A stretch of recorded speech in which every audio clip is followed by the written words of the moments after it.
Wang Dong'er membentak, jangan mencoba mengubah topik. Jadi bagaimana? Huo Yuhao tertawa getir. Sudah kubilang itu kesalahpahaman?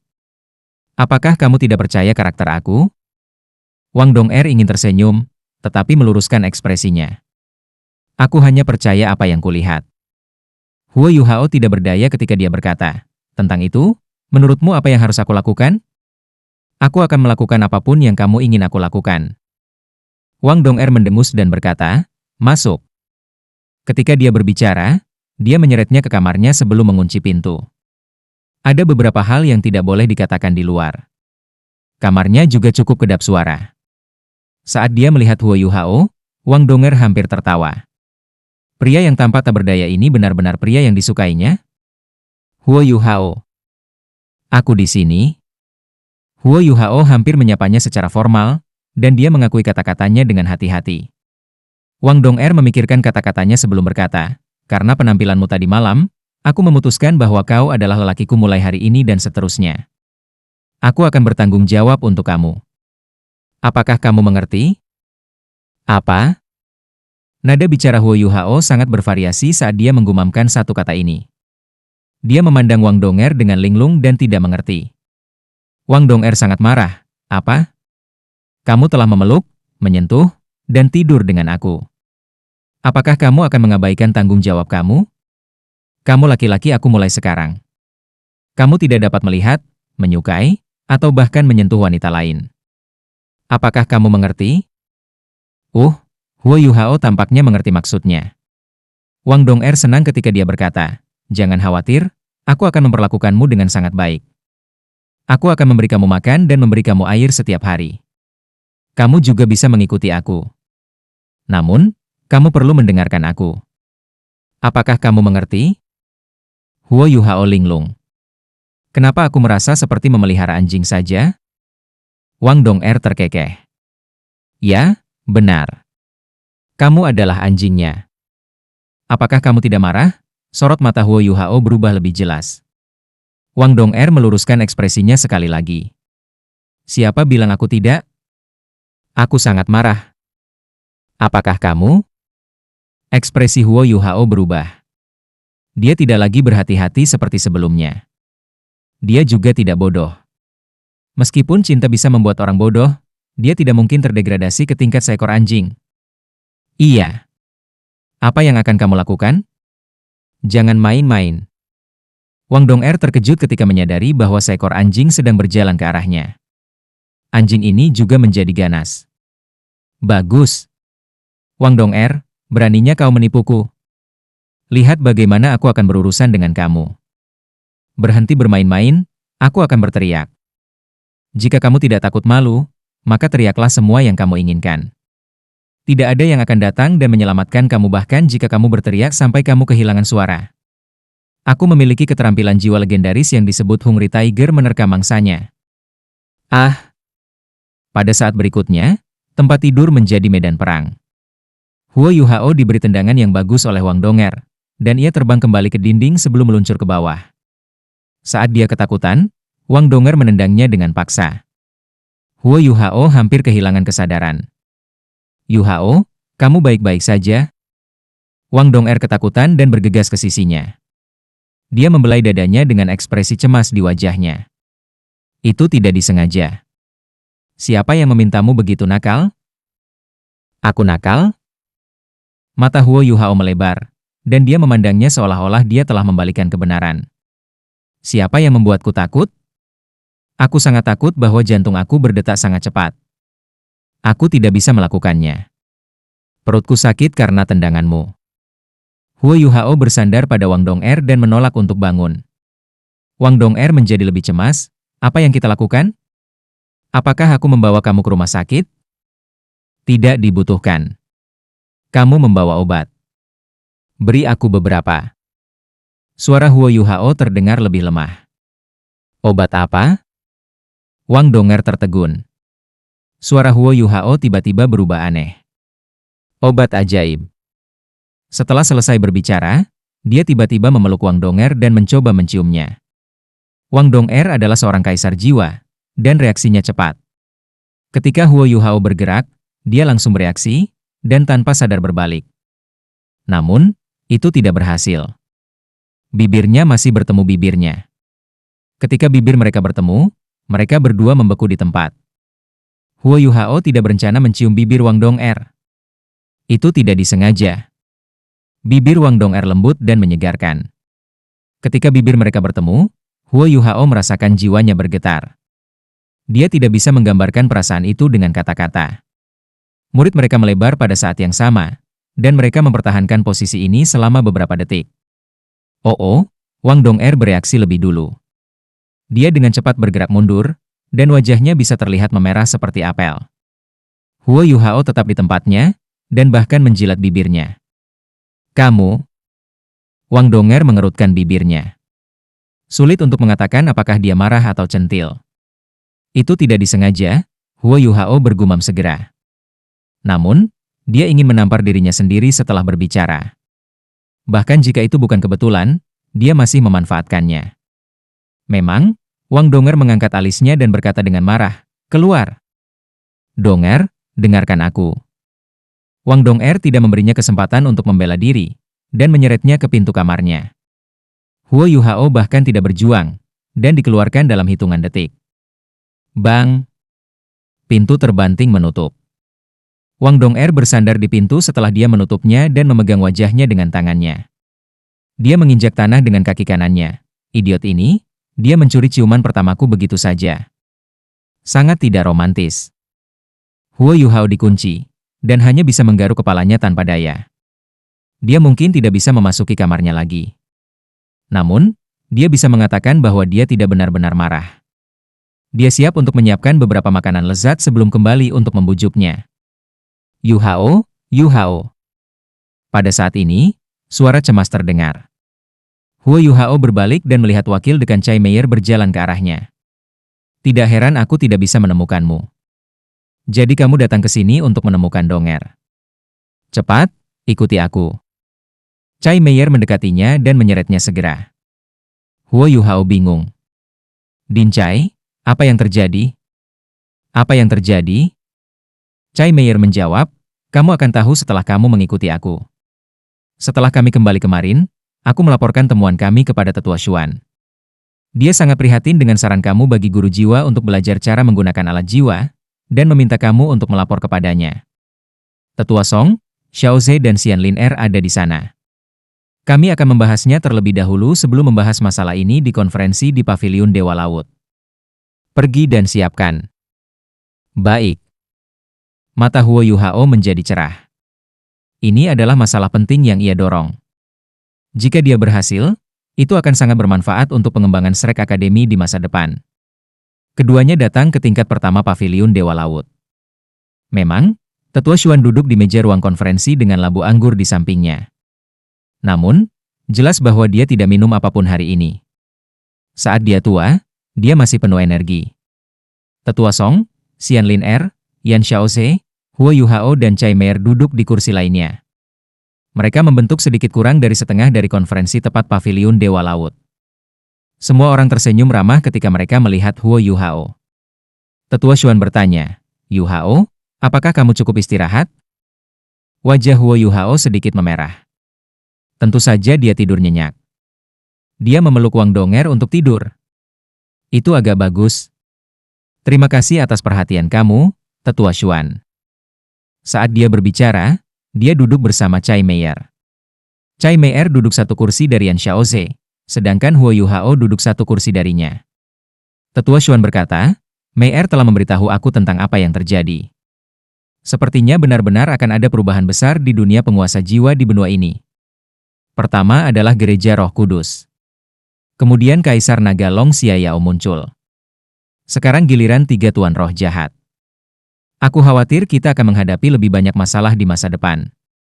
Tapi mari kita lupakan itu untuk saat ini, kita akan membicarakannya di konferensi berikutnya. Tuan-tuan jiwa jahat ini tidak bisa dilawan oleh wali Shrek biasa lagi. Kami harus menangani masalah ini dengan hati-hati. Yuhao, ceritakan tentang saranmu. Iya. Huo Yuhao mengakui kata-katanya. Sebenarnya, saran ini pada awalnya tidak dibuat oleh aku, tetapi Guru Wang Yan. Perkembangan masa depan dunia para penguasa jiwa terikat untuk melibatkan para penguasa jiwa yang kuat mengembangkan alat-alat jiwa secara maksimal. Aku produk percobaan dari Guru Wang. Setelah bertahun-tahun belajar tentang alat-alat jiwa dan meningkatkan kultivasi aku menemukan bahwa kemampuan penguasa jiwa dan alat jiwa tidak saling eksklusif. Kekaisaran Sun Moon mampu menarik begitu banyak orang untuk menjadi insinyur jiwa terutama karena insinyur jiwa tidak dibatasi oleh jiwa bela diri. Selama mereka memiliki kekuatan jiwa, mereka dapat menggunakan alat jiwa dan menjadi insinyur jiwa. Justru ide inilah yang membuat ide kami tampak menyimpang juga. Menurut aku, para master jiwa tanpa jiwa bela diri yang kuat dapat dianggap sebagai insinyur jiwa jika mereka menggunakan alat jiwa. Namun, mereka hanyalah insinyur jiwa dasar. Mereka tidak kuat. Mereka tidak akan bisa melepaskan kekuatan penuh dari alat jiwa mereka. Bahkan, bukan hanya kita yang mengambil jalan memutar. Bahkan Kekaisaran Sun Moon melakukan hal yang sama. Mereka terlalu fokus pada alat jiwa, dan telah mengabaikan pengaruh guru jiwa pada alat jiwa. Ultimate Soldier Plan kami memang membuat beberapa terobosan, tetapi kami belum dapat membedakannya dengan jelas. Apa keuntungan terbesar Shrek? Kami memiliki sistem pendidikan guru jiwa terbaik dan guru jiwa terbaik. Seperti yang aku sebutkan sebelumnya, master jiwa dan insinyur jiwa tidak saling eksklusif. Biarkan aku memberi contoh sederhana. Bayangkan kita memiliki meriam jiwa kelas 4 dengan jarak tembak 300 meter di tangan tuan jiwa biasa dan anggota akademi kita. Efek dari alat jiwa ini akan berbeda untuk kedua belah pihak. Seorang guru jiwa biasa akan mencoba meningkatkan kekuatan jiwanya dan keterampilan jiwanya untuk terus menggunakan meriam jiwanya. Kemampuan mereka akan menjadi semakin diabaikan sebagai akibatnya, dan mereka harus mengandalkan meriam jiwa untuk menyerang.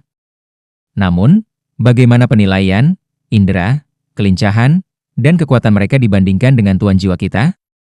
Jika aku adalah seorang master jiwa tipe agility yang membawa meriam jiwa yang sama, aku bisa membunuh lawanku, yang tidak akan bisa melakukan perlawanan. Dia bahkan tidak akan bisa mengunci aku. Jika aku adalah master jiwa tipe kontrol, aku bisa mengendalikan situasi dan menutup jarak sambil mencari peluang yang paling tepat untuk menyerang. Jika aku adalah seorang master jiwa tipe penyerangan, aku bisa menggunakan senjata meriam jiwa untuk menekan lawan aku, dan menggunakan tubuh fisik aku yang kuat untuk bertarung. Jika lawan aku berada pada tingkat kultivasi yang sama, bagaimana mungkin dia bisa mengalahkan aku?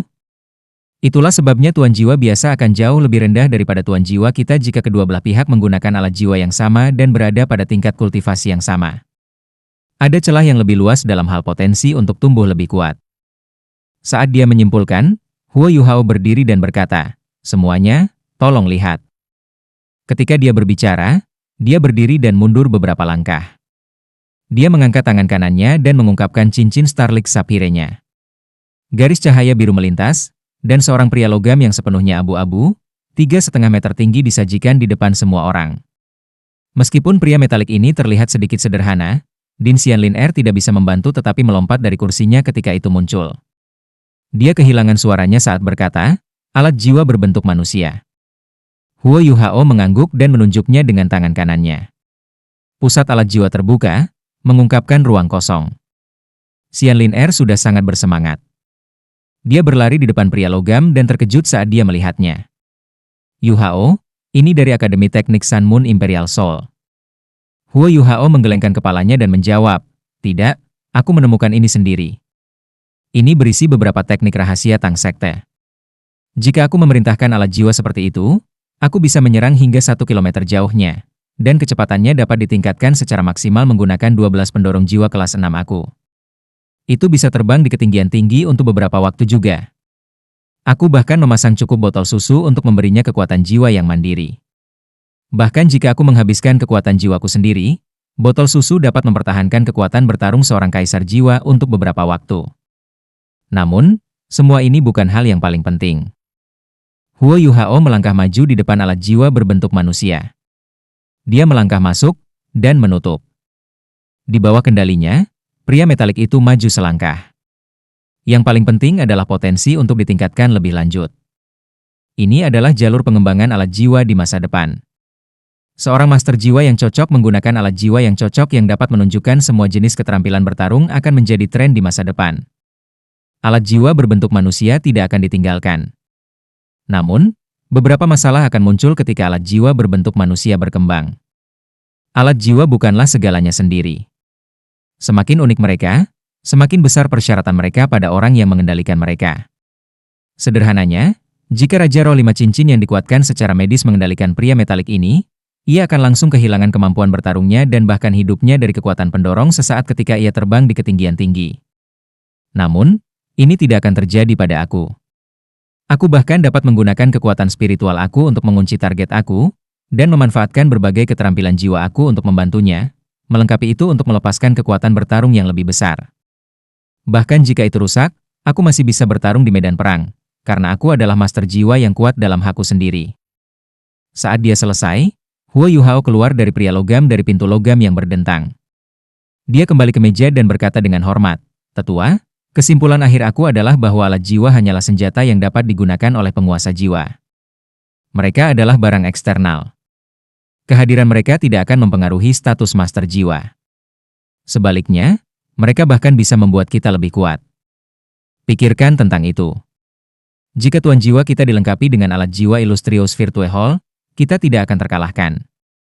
Namun, dapatkah mereka melakukan hal yang sama? Tidak. Itu karena mereka tidak memiliki hal yang paling mendasar. Alat jiwa dapat dibuat dan ditingkatkan melalui penelitian, tetapi bagaimana dengan master jiwa yang kuat? Siapa yang punya yayasan seperti Shrek Academy? Ketika dia mencapai kalimat terakhir ini, suaranya ditentukan dan tegas. Semua orang tergerak oleh kata-katanya. Bahkan mata Yan Xiaoze berubah terus-menerus. Kekuatan dari pidato Huo Yuhao adalah bahwa ia mengevaluasi alat-alat jiwa dari sudut pandang para penguasa jiwa, dan pada saat yang sama mengatasi kekhawatiran terbesar mereka. Yan Xiaoze bertanya, "Yuhao, aku punya pertanyaan. Menurut apa yang kamu katakan, aku ingin tahu berapa lama waktu yang dibutuhkan seorang guru jiwa untuk belajar bagaimana menggunakan berbagai alat jiwa ini?" Huo Yuhao menjawab tanpa ragu, "Jika kamu berbicara tentang mengendalikan berbagai kategori alat jiwa, itu akan memakan waktu 2 hingga 3 tahun. Setelah mendengar jawabannya, Yan Xiaoze menghela nafas lega. Dia pikir itu bukan waktu yang lama. Namun, matanya bersinar ketika Huo Yuhao melanjutkan, "Namun, aku pikir itu terlalu lama. Menurut pendapat aku pikir mudah bagi guru jiwa untuk menggunakan alat jiwa. Namun, menjadi eklektik bukanlah pilihan yang baik. Itu karena guru jiwa yang berbeda pasti memiliki alat jiwa yang berbeda yang cocok untuk mereka. Ini seperti bagaimana insinyur jiwa harus memilih jalan masa depan mereka ketika mereka mengembangkan alat jiwa. Ketika tuan jiwa menggunakan alat jiwa, mereka juga harus membuat pilihan sendiri. Sebagai contoh, master jiwa tipe serbu paling cocok untuk menggunakan alat jiwa berbentuk manusia ini di depanku. Itu karena tubuh mereka sangat kuat dan lebih toleran. Kekuatan bertarung mereka akan sangat meningkat saat menggunakan alat jiwa seperti itu. Hal ini terutama berlaku untuk Soul King berantai 5 dan Soul Kaisar berdering 6, karena mereka akan secara langsung mendapatkan kemampuan untuk terbang jarak jauh. Efek dari ini di medan perang akan sangat besar. Untuk master jiwa tipe bantu, mereka akan membutuhkan alat jiwa lainnya. Pertama, alat jiwa yang sesuai dengan mereka harus cukup ofensif. Maka mereka juga akan membutuhkan alat jiwa yang dapat mereka gunakan untuk mempertahankan diri. Ukuran alat jiwa akan lebih besar dari pria logam ini di depan kita, dan akan dapat menjamin kelangsungan hidup mereka di medan perang. Untuk tuan jiwa tipe agility, pendorong jiwa akan cocok untuk mereka. Kecepatan mereka akan sangat meningkat. Seiring dengan alat jiwa pertempuran jarak dekat, mereka akan menjadi sangat kuat. Dari sini, kita dapat menyimpulkan bahwa yang terbaik bagi setiap guru jiwa untuk memiliki alat jiwa yang dibuat khusus, dan hanya menggunakan kategori alat jiwa itu. Kemudian hanya perlu 1 atau 2 bulan untuk menjadi terbiasa dan mengendalikan satu kategori alat jiwa tertentu. Untuk sosialisasi yang lebih dalam, itu akan tergantung pada kecerdasan dan kecepatan belajar seseorang. Semua tua-tua tidak bisa membantu tetapi mengangguk saat mereka mendengarkan penjelasan Huo Yuhao. Tetua Xuan mengungkapkan tatapan yang terhibur, diyakinkan oleh kata-kata ini. "Semua orang, apa pendapatmu tentang proposal Yuhao?" Tetua Xuan bertanya. Tetua Song menghela nafas sedikit dan berkomentar, "Di masa depan, dunia kita akan menjadi milik kaum muda seperti mereka. Perbedaan dalam pemikiran kami sebenarnya menyebabkan perbedaan besar dalam ide-ide kami. Namun, aku harus mengakui bahwa aku yakin." Tetua Xuan dan memandang Yan Xiaoze sebelum berkata, "Xiaoze, bagaimana denganmu?" Yan Xiaoze berkata, "Tetua Xuan, Tetua Song, semua orang. Setelah mendengar kata-kata Yuhao, aku punya banyak perasaan. Aku paling terkejut bukan oleh pria metalik ini, tetapi analisisnya tentang keuntungan Shrek. Selama ini, kesalahan terbesar aku adalah melihat kelebihan orang lain, dan aku lupa tentang kelebihan kita sendiri. Yu Hao juga meyakinkan aku. Aku rasa kita bisa mencoba metodenya. Kita dapat menambahkan 2 pelajaran lagi untuk siswa halaman luar Departemen Martial Jiwa, pengantar alat jiwa, dan penggunaan alat jiwa. Siswa yang lebih muda dapat mulai berinteraksi dengan alat jiwa selama proses belajar mereka. Murid halaman dalam dapat dilengkapi dengan alat jiwa yang dibuat khusus, seperti yang disarankan Yu Hao. Dengan cara ini, wali Shrek kita tidak diragukan lagi akan menjadi lebih kuat. Lin Er, aku ingin kau bertanggung jawab mendidik siswa halaman dalam Departemen Martial Jiwa tentang menggunakan alat jiwa. Tentu saja, Xian Lin Er menatap Yan Xiaoze dengan ekspresi yang agak aneh. Tapi itu tidak mengejutkan. Di dalam hatinya, Yan Xiaoze adalah seorang lelaki tua yang keras kepala. Siapa yang mengira dia akan menerima saran Huo Yu Hao? Meskipun Huo Yu Hao hanya menyebutkan keuntungan untuk Departemen Jiwa Bela Diri, usulannya juga akan membuat Departemen Alat Jiwa lebih penting di Akademi Shrek. Xian Lin Er berkata, tidak sesederhana itu juga. 1 atau 2 bulan adalah waktu yang sangat singkat. Setelah semua orang menemukan kategori alat jiwa yang cocok, mereka akan membutuhkan waktu untuk belajar dan memahaminya. Mereka juga perlu belajar bagaimana menggunakan alat jiwa tanpa memengaruhi kemampuan mereka sendiri. Ini sangat penting. Tetua Xuan berkata, Yu Hao dan Xiaoze sudah bertanggung jawab untuk penelitian roh. Liner, kamu akan bertanggung jawab atas masalah ini. Kamu dapat mengujinya di halaman dalam terlebih dahulu. 2 pelajaran tambahan yang Xiaoze sebutkan dapat langsung diterapkan di halaman luar. Xian Lin Er menjawab dengan sedih, Tetua Xuan, ini sedikit tidak adil. Oh? Tetua Xuan sedikit bingung ketika dia memandangnya dan bertanya, apa yang tidak adil? Xian Lin Er menjawab, Yu Hao juga salah satu dari kita. Aku dapat memberitahu kamu dengan pasti bahwa tidak ada seorang pun di Departemen Alat Jiwa yang dapat membuat alat jiwa berbentuk manusia ini seperti dia. Aku juga tidak bisa. Proposisi ini juga dibuat olehnya. Kita bisa meninggalkan masalah tentang roh dan membiarkannya membantuku terlebih dahulu. Kita tidak bisa melakukan itu. Yan Xiaoze menjawab tanpa ragu-ragu. Lin Er, kamu harusnya tahu betapa pentingnya roh bagi dunia para penguasa jiwa di masa depan. Ada berbagai tingkat kepentingan. Kami membutuhkan kamu untuk memimpin segalanya di Soul Tool Department. Xian Lin Er mendengus dan menjawab, apakah kamu tidak mendengar Huo Yu Hao? Apa tren perkembangan masa depan? Roh adalah penemuan baru, tetapi kita tidak tahu apakah mereka benar-benar dapat menggantikan cincin jiwa di masa depan. Kami masih perlu melakukan lebih banyak eksperimen. Mengizinkan siswa halaman batin kita untuk menggunakan alat jiwa dan meningkatkan kekuatan bertarung mereka lebih penting. Kamu tidak bisa begini. Roh adalah masa depan. Ekspresi Yan Xiaoze berubah suram. Tetua Xuan mengerutkan alisnya dan berkata, baiklah, kalian bertengkar setiap kali bertemu. Kami akan membiarkannya seperti itu sementara waktu. Lin Er, kamu dapat menemukan Yu Hao jika kamu membutuhkan bantuan di bidang alat jiwa. Selain itu, bukankah Hicaito juga ada di sini? Menurut Fen Yu, kemampuan penelitian Hicaito dalam hal alat jiwa tidak kalah dengan Yu Hao. Xian Lin Er dan Yan Xiaoze akhirnya tenang setelah Tetua Xuan membujuk mereka berdua. Ekspresi Huo Yu Hao berubah suram. Dia telah menemukan lebih banyak masalah untuk dirinya sendiri. Ada hal lain yang harus dia pantau sekarang, terlalu banyak hal yang harus dia selesaikan sekarang. Tetua Xuan, apa yang kita lakukan tentang 2 anak beruang berorder Golden Terror Claw yang kubawa? Huo Yu Hao bertanya. Tetua Xuan menjawab, mereka adalah milik pribadi kamu dan tidak ada hubungannya dengan akademi. Kamu dapat memutuskan sendiri. Apa? Huo Yu Hao terkejut ketika dia melihat Tetua Xuan. Apa yang sedang terjadi? Apakah kata-kata Tetua Xuan berarti bahwa akademi tidak menginginkan kedua anaknya? Mereka beruang dari Golden Terror Claw. Tetua Xuan merasa geli dan berkata, apa? Apakah ada masalah? Mereka benar-benar milik pribadi kamu. Jaga baik-baik mereka. Sebagai salah satu dari Beast Soul Beast, mereka dapat tumbuh sangat cepat di masa depan dengan nutrisi yang cukup. Mereka mungkin sangat membantu kamu di masa depan. Juga, aku mendengar dari Meyer bahwa kamu mendapatkan 3 tulang jiwa. 3 tulang jiwa itu diperoleh oleh kamu dan Wang Qiuer, jadi mereka secara alami milik kamu berdua. Kamu dapat memutuskan bagaimana kamu ingin membaginya. Namun, ceritakan bagaimana perasaan kamu tentang Wang QR. Tidak diragukan lagi, Tetua Xuan sedikit bias terhadapnya. Secara teoritis, dia tidak bisa mencapai hasil seperti itu tanpa seluruh tim mengikutinya jauh ke dalam hutan. Tetapi pada titik ini, Tetua Xuan menyimpang dari topik. Huo Yuhao juga tidak menolak tawarannya. Setelah merenung sebentar, dia berkata, Wang QR memang sangat kuat. Naga emasnya adalah salah satu jiwa bela diri terkuat yang pernah aku lihat. Aku sudah berpikir bahwa aku sangat kuat dan memiliki keuntungan dalam hal jiwa bela diri kembar aku. Namun, aku tidak memiliki kepercayaan diri untuk mengalahkannya dalam duel. Dari segi kepribadian, dia adalah wanita yang dingin di luar, tetapi hangat di dalam, meskipun dia tidak mau dekat dengan siapapun. Tanpa bantuannya, aku akan terluka parah bahkan jika aku selamat.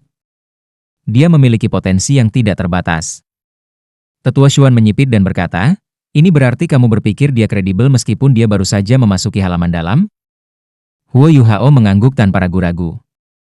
Tetua Xuan sedikit mengangguk dan muncul termenung.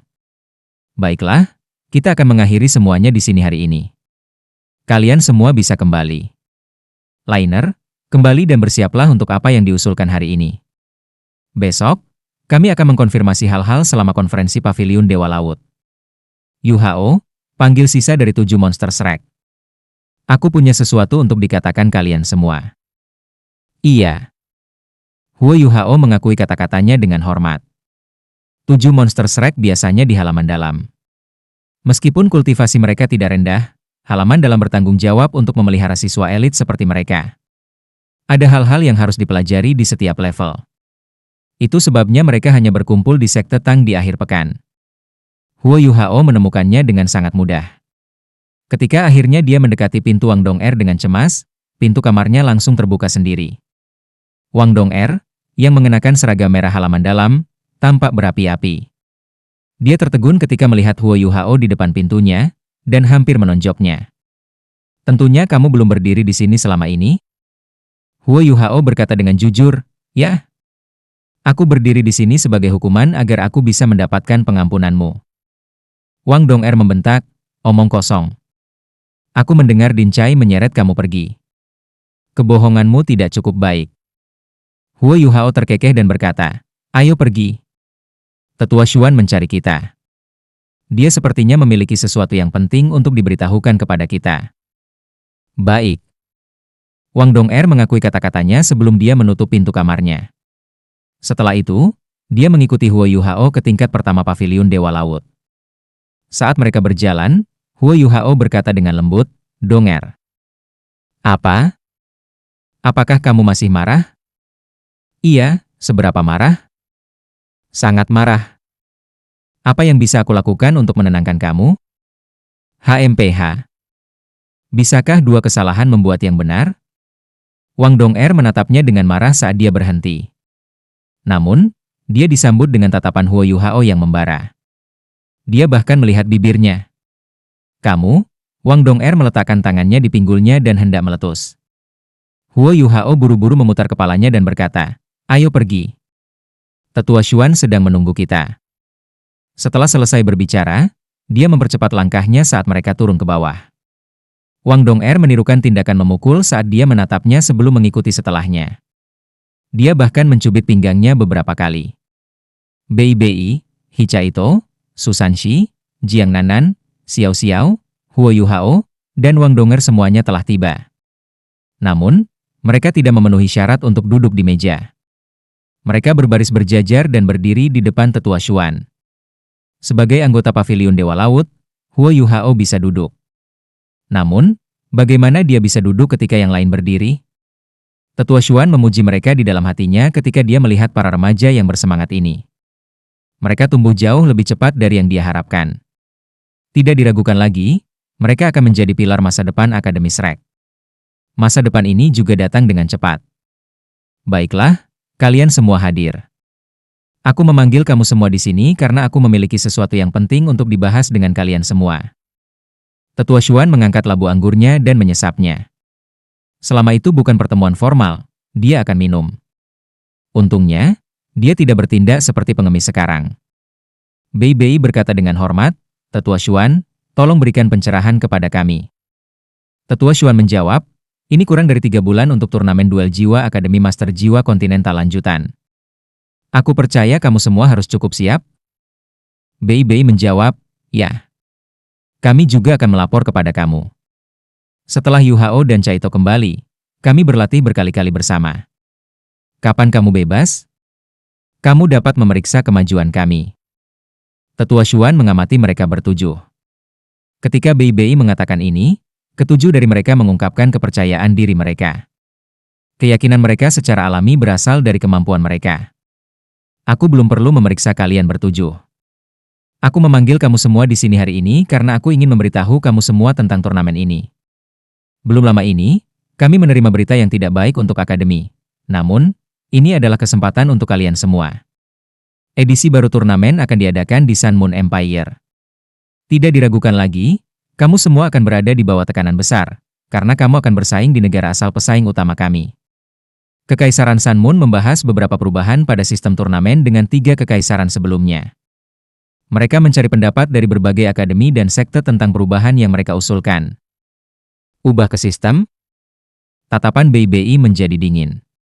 Sebagai anggota yang bersaing dari akademi top di benua itu, perubahan dalam sistem kemungkinan akan menetralisir beberapa keunggulan Akademi Shrek. Tidak heran Tetua Xuan mengatakan bahwa ini bukan hal yang baik untuk Akademi.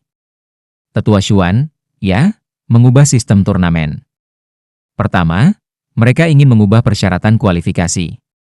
Batasan usia tidak berubah, batas atas masih akan 20 tahun.